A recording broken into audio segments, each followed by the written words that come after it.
The phone screen glowed in the dark. Cold accusation. Message not delivered.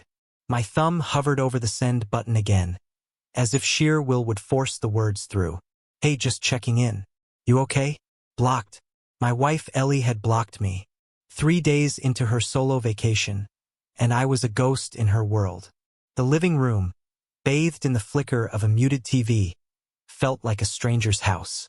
Her absence was a weight, heavy as the wedding band I twisted on my finger. I told myself it was a mistake, a glitch. Ellie wasn't the type to cut me off without a word. We'd been married 5 years, built a life of quiet routines, coffee brewed too strong, her laugh at my bad puns, the way she'd curl into me on the couch. But the signs had been there, hadn't they? The way her eyes darted to her phone when she thought I wasn't looking, the late nights at work that stretched longer than her stories. I chalked it up to stress, to her needing space. She'd said this trip to the coast was for her, a reset. I'd believed her because I wanted to. The next morning, I sat at the kitchen table, the silence thick as fog. Her favorite mug, chipped from a clumsy morning years ago, stared at me from the counter. I opened my laptop, desperate for distraction, but my fingers betrayed me, pulling up her social media. Her profile was locked down, privacy settings tighter than a vault. She used to post everything. Sunsets, lattes, us. I scrolled through my own photos, landing on one from last summer. Ellie windblown hair, smiling on a pier. My chest ached. I clicked her friends' profiles, feeling like a thief. Nothing. No trace of her trip. Just a void where her life should have been. I called her best friend, Tara. The phone rang too long before she picked up. Hey, Mark, she said. Her voice clipped like she'd rehearsed it. What's up? Ellie's not answering. You heard from her. I tried to sound casual, but my throat was tight. A pause. She's probably just unwinding. You know how she gets. Tara's laugh was thin, a cracked eggshell. She hung up too fast. My gut twisted. Tara knew something. I could feel it like a splinter under my skin. Days bled into each other. I paced our apartment, the hardwood creaking under my weight. Her suitcase was gone, her closet half empty. She'd packed light, she'd said. Just a week to clear my head. But the air in the house felt wrong, like it was holding its breath. I found myself checking her drawers, her desk, anything for a clue. In her nightstand, buried under old receipts, was a folded note. My hands shook as I opened it. A phone number scrawled in her handwriting with a name. Daniel. No last name, no context, just Daniel. I didn't call it. Not yet. Instead, I sat on the edge of our bed, staring at the number until it blurred. My mind spun stories. Daniel, a coworker, a friend, a stranger.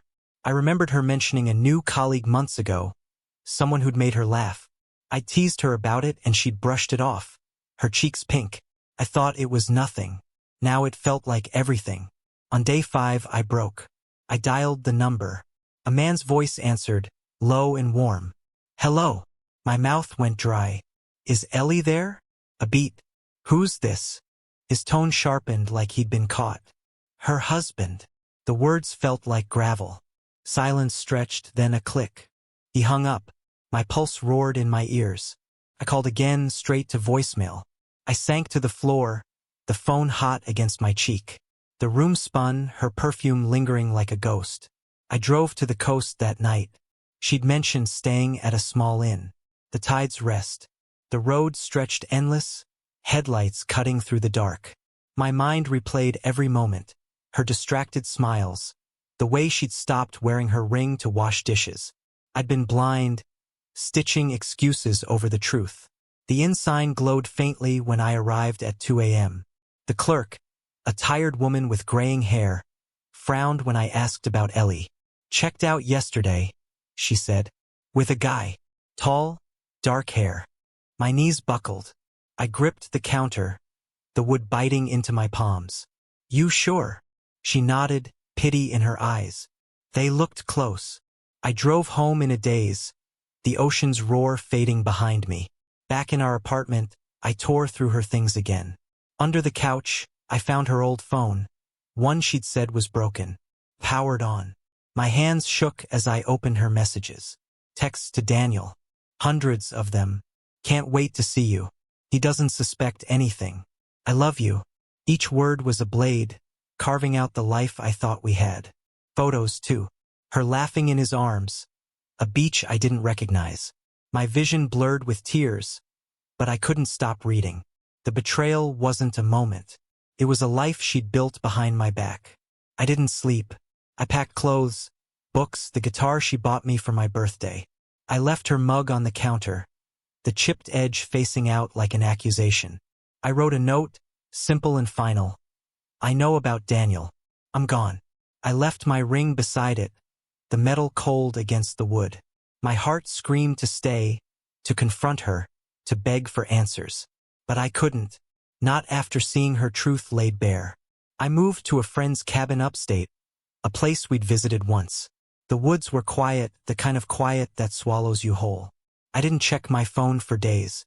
When I finally did, there were missed calls from her, voicemails I couldn't bring myself to play. Tara texted too. She's a mess, Mark. Talk to her. I didn't reply. Ellie's voice, her laugh, her lies. They were echoes I couldn't face. Weeks later, I saw a post from Tara. A photo of Ellie gaunt and red-eyed, holding a coffee cup. The caption, healing takes time. Comments poured in, friends offering support.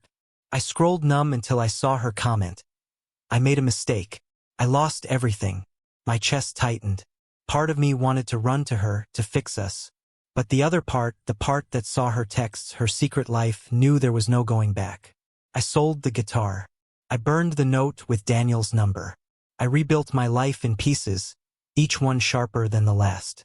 The cabin became home, the woods a refuge. But late at night, when the wind held, I'd see her face, her smile, her lies, and wonder if I'd ever known her at all. The twist came months later. A letter arrived, forwarded from our old address. Ellie's handwriting, shaky and uneven. Inside, a confession. Daniel wasn't a lover. He was her brother, estranged for years, dying of cancer. She kept him secret to protect me from her pain, to shield our marriage from her grief. The trip was to say goodbye. The texts, the photos, they were her clinging to a fading memory. She blocked me to hide her tears, not her betrayal. But it was too late. I was gone, and so was she. Her letter ended with a plea. Find me. I didn't. Some truths cut deeper than lies.